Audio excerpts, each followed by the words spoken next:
Cheese has existed for more than 7,000 years. It's one of the oldest products, but people have continually invented new ways of preparing it.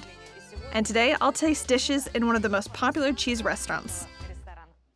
While you are preparing your masterclass, I will talk about where and when the first cheeses appeared.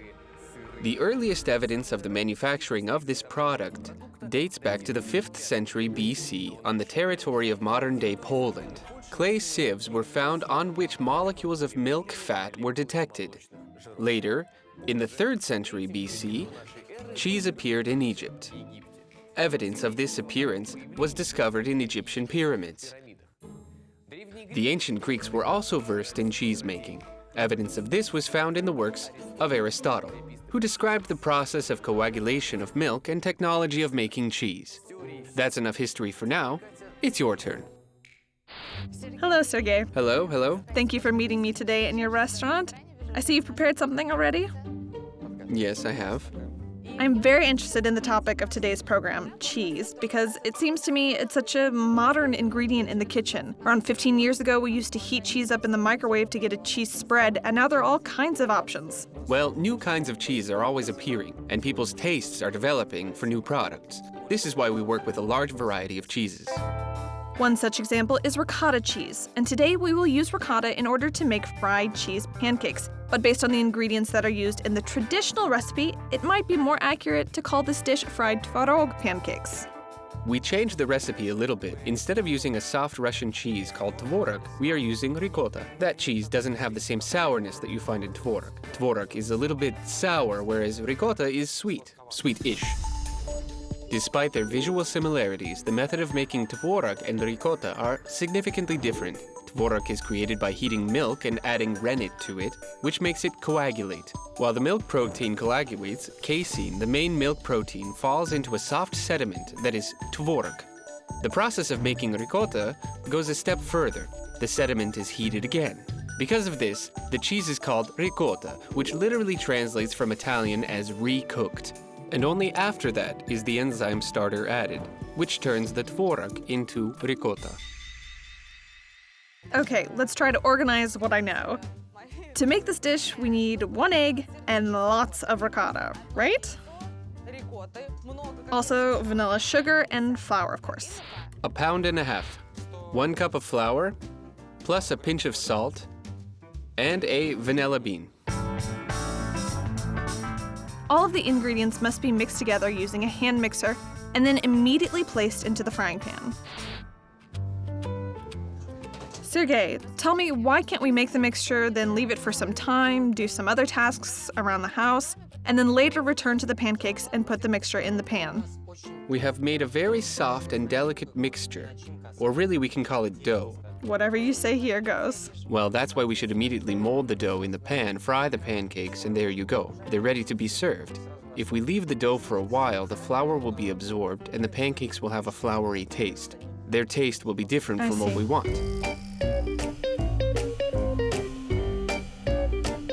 The pancakes, whether they are made using ricotta or tvarog, should be fried until a golden crust forms on both sides. Look at that. Bam. Well, these are just perfect. Great. And what will we be serving them with? Homemade sour cream. Okay. And jam. Perfect. I'm going to try them now, and you can go ahead and make some for our cameraman, okay? Thank you very much. Coming up in the program, what does Camembert taste like when baked? What does this type of cheese have in common with penicillin? And what's the difference between halloumi and ordinary cheeses, and can you make a steak out of it?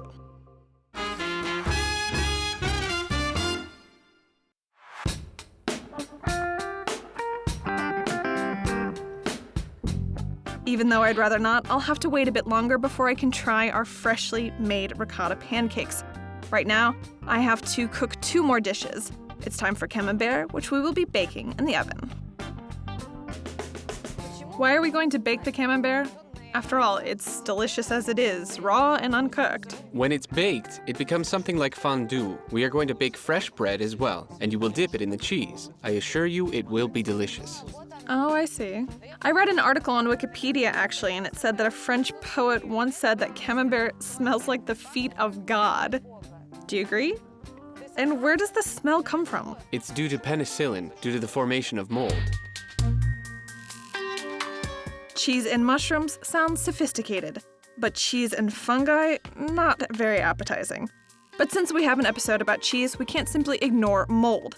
Alexander, have you managed to see under your microscope what mold feeds on? The taste and color of cheese are determined not only by bacteria, but also by other microorganisms. For example, Roquefort, soft French cheese, covered with blue-green holes, owes its flavor to the fungus species called Penicillium roqueforti. It is naturally found in the caves in France, where real Roquefort is aged. Soft cheeses with a white outer layer of fungus, such as Camembert, are real homes for fungi, and the main inhabitant is Penicillium camemberti. This fungus settles on the surface and produces enzymes that launch a chain reaction that spreads to the very center of the cheese. By consuming the salt of lactic acid, it makes the cheese more sour on the surface than in the core, which in turn causes calcium phosphate to rise to the surface. And that's how the distinctive rind is formed. Penicillium camemberti is the fungus used for the production of penicillin, but the effect of the drug is different from the naturally occurring antibiotic. The fungus inhibits toxic anaerobic microorganisms and stimulates the growth of healthy bifidobacteria and lactobacilli. Penicillin pills, on the other hand, do not act so selectively. The drug kills all microorganisms. Now back to the kitchen. Before we bake the camembert, it must be prepared for the extreme temperature. We should cut slits with a knife. When heated, part of the moisture that is contained inside will turn into gas. As the temperature rises, it will expand, which will lead to an increase in pressure inside the cheese. And that can lead to a fountain of cheese when cut. How long does it need to bake for? 10 minutes. And then it's already good to eat? Yes. Great. Then let's not waste any time and get it in the oven. Let's go. All right.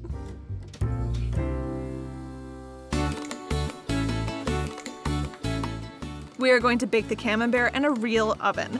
We will make bread in there as well, and we'll serve it with the cheese when both are ready. It will be fresh and crispy to emphasize the delicate texture of the camembert. Now we're going to prepare focaccia bread. It will go well with the cheese and put them into the oven to cook. We actually learned how to make bread in another episode, so let's make it quick but delicious. Quickly. Yes. It's just dough, Yeah? which we also use to make pizza.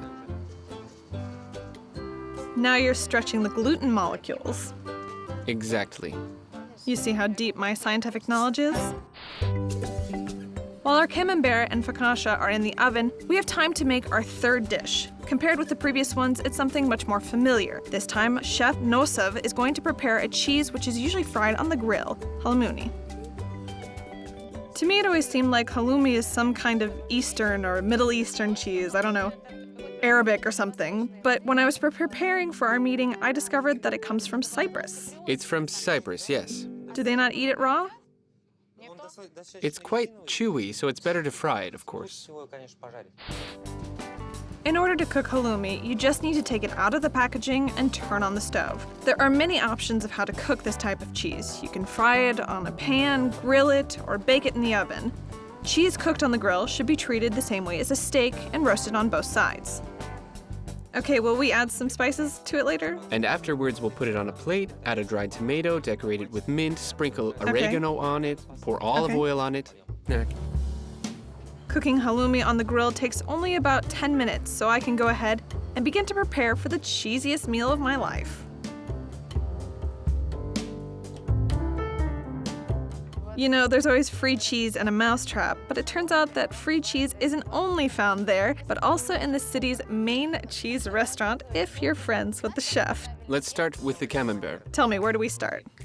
Look, do you see the crust on the cheese? It smells so delicious. It's soft on the inside. It has a unique texture.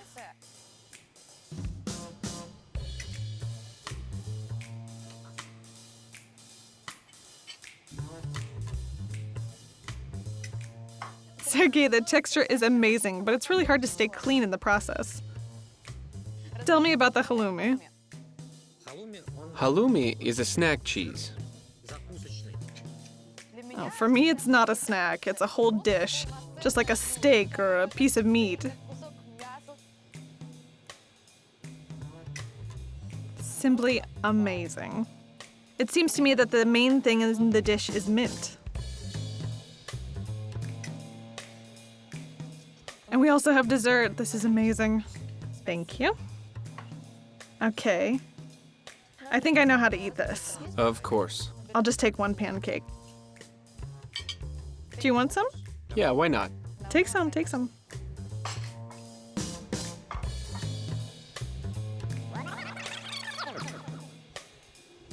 It tastes better that way. I've never had such delicate cheese pancakes in my life. They're awesome. In the end, Ricotta even improved the recipe. Thank you so much for this wonderful day. You know, I like to try new things, and I always clean my plate. So if you are in a hurry, you can go back to the kitchen, be in command there again, and I'll handle everything here.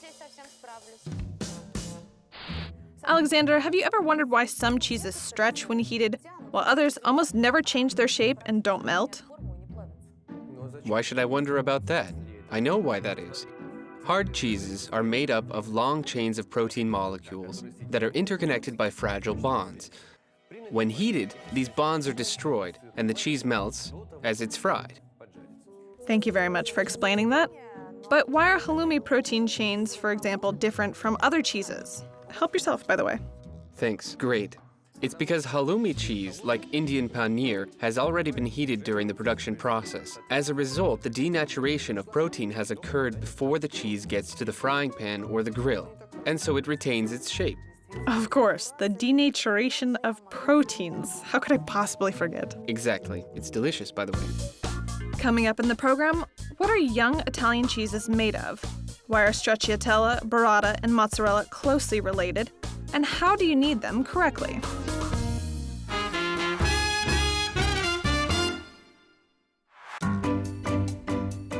The program is only halfway over, and I've already managed to cook and try a number of dishes, but my cheesy day isn't over.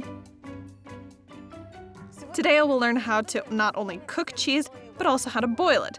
Fortunately, I don't have to go far. The cheese is made right here in this restaurant. Today I have the pleasure of meeting a real cheese maker, and I will see how cheese is made by hand. Hey. Thank you for inviting me. But right now I feel slightly uncomfortable here. It's my first time at a cheese factory, and all of this is rather exciting and shocking. Of course. What are you doing now? Is this just some kind of special effect, or are you already making cheese? I'm already working, yes, making cheese. At the moment, we are making Straciatella pasta from the curd. Cheese curds is the base for several varieties of young Italian cheeses. It resembles bread dough not only visually, but also because it's changed due to the action of enzymes. First, we buy milk from a farm, pasteurize it, and then cool it to 4 degrees. The cheese is poured into a cooker where it's heated to 36 degrees, rennet is added, and then it is left for about half an hour. Then it is cut into cubes, left again for another 30 minutes, and then the curd is ready. We use the curd to make various cheeses: burrata, stracciatella, mozzarella, scamorza, smoked scamorza, and ricotta. Cheeses made from curd are not suitable for vegetarians because rennet is used in their production. It's a substance found in the stomach of a newborn calf, in the rennet bag, which is the name of the 4th stomach compartment. This enzyme is necessary for the digestion of the mother's milk.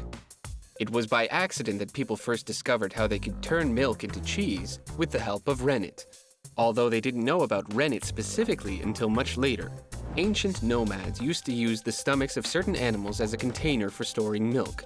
At some point, they discovered that the milk was curdled, but that didn't spoil it at all, and so the first cheese appeared.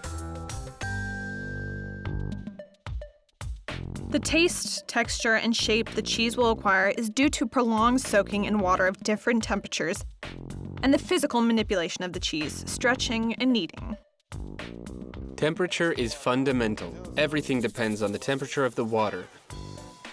We can adjust the elasticity of what we want to achieve through it. So you just depending on the form pressure, it with your hands? Yeah. And the consistency is based on that? The form, the softness of the pasta, the texture, all depends on the consistency. Yes, these guys are making stracciatella, for example, using the same curd. Why do you call it pasta? For me, pasta is a kind Italians of noodles. call it but you pasta call as well. cheese as Everything pasta? is pasta for them. Before we begin to make the cheese, the pasta must be well kneaded so that it becomes one uniform piece. Why is the whole process taking place in a pot? Wouldn't it be easier to place it on the table and knead it there? We need to keep it in the boiling water. It has to stay hot. Wait, that's boiling? 185 degrees. I mean, here, in this tank, we boil water. It is very powerful. It can heat cold water to 190 degrees in just half an hour. So you're putting your hands in hot boiling water. That is, the job of a cheesemaker is to boil their hands for a few hours? Their hands are in boiling water for 8 hours a day. While in boiling hot water, the cheese curd becomes soft, allowing you to literally sculpt different varieties of young cheeses from it. And so we can make the stracciatella with your permission. How does it differ from mozzarella and burrata? I mean, for me personally, mozzarella is... Well, stracciatella is stretched cheese, which is used mainly for stuffing for burrata. We stretch it. We end up with long strings. So the secret of its taste is in its shape? Due to the stretching and kneading of the ingredients, cheeses of this type acquire their properties and main distinguishing features: plasticity, elasticity, and at the same time they have multiple layers. In the process of stretching, the curd is transformed. Randomly arranged fibers are made into parallel lines, and between those certain channels are formed containing fat globules and serum. This microstructure determines the elasticity of young Italian cheeses. If I had gloves, I'd be happy to help. But I'd better just watch.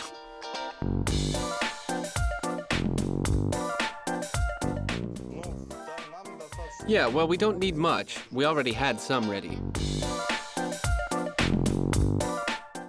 You mean to say that's The it? Italian You've way. made stracciatella? Yeah, we have our stracciatella ready. We'll cut it now. You know, I love these kinds of dishes. You stretch it twice, and dinner is served. When it cools down, we'll add cream to it, and it will acquire its consistency. Now let's move on to another type of Italian cheese, the ever-popular mozzarella. It is prepared at even higher temperatures. So you prepared stracciatella at a temperature of 185 degrees. What about for mozzarella? Yeah, the temperature used for mozzarella Okay. is going to be 195 And you're going to dip your degrees. hands again in the boiling water? That's salt? Yes, a bit of salt. Just for flavor. Yes. The chef works his magic, and the mozzarella is ready. Again, the cheese needs to be stretched. The number of curd layers and the amount of force used is important. Coming up in the program, a masterclass on stretching mozzarella. And also, how does green grass affect the color of cheese? Why are young, soft cheeses never rich yellow? And how did leftover cheese become a delicacy?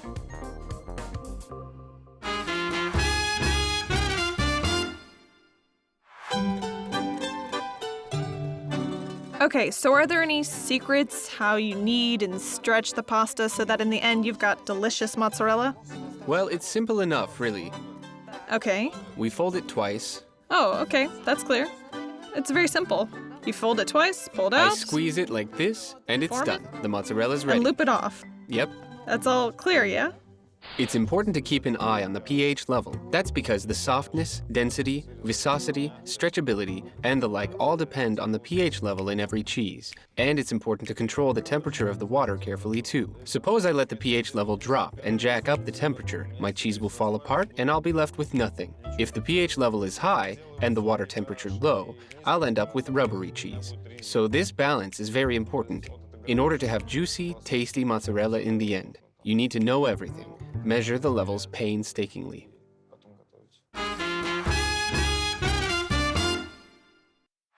Ever wondered why some varieties of cheeses are light yellow and others a bright rich yellow?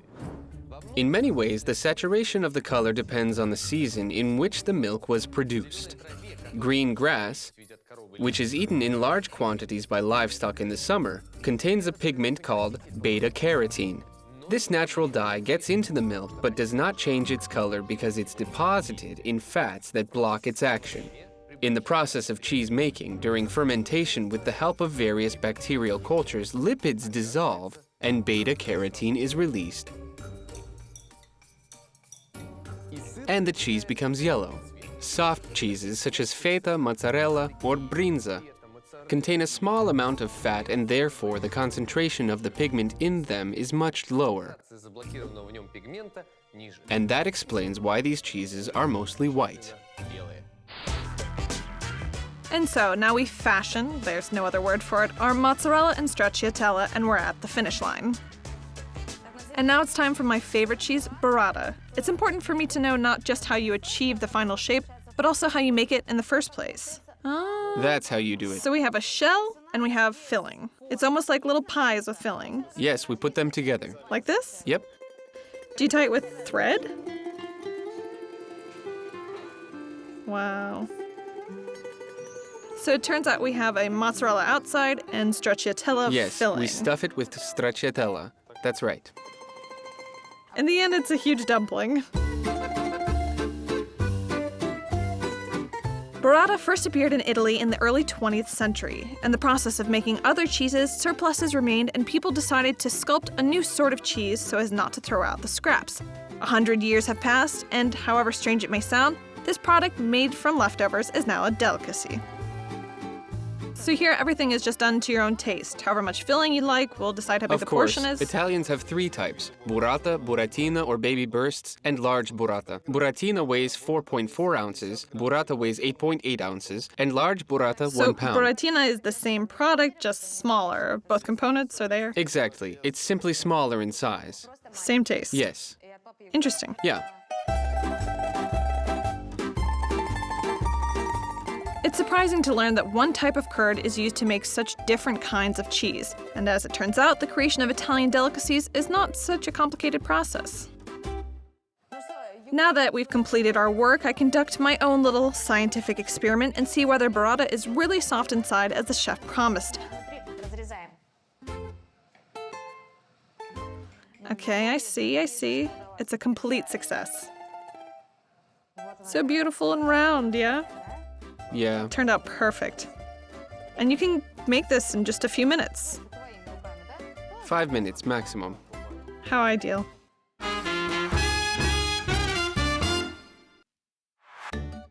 Well, would you like to see what I made when I denatured proteins? I do. More than that. I want to taste it. Here's what became of sulgunia molecules. Traditional Georgian cheese-filled pies. Perfect. By the way, did you know that the National Intellectual Property Center of Georgia developed a bill protecting the recipe of this dish? Are you trying to say that I've encroached on someone else's intellectual and national property? No, you're safe for now. In fact, according to the law, only those who do not follow the recipe are persecuted. But this is clearly not the case here, because this is just marvelous. Now I can really introduce you to my parents.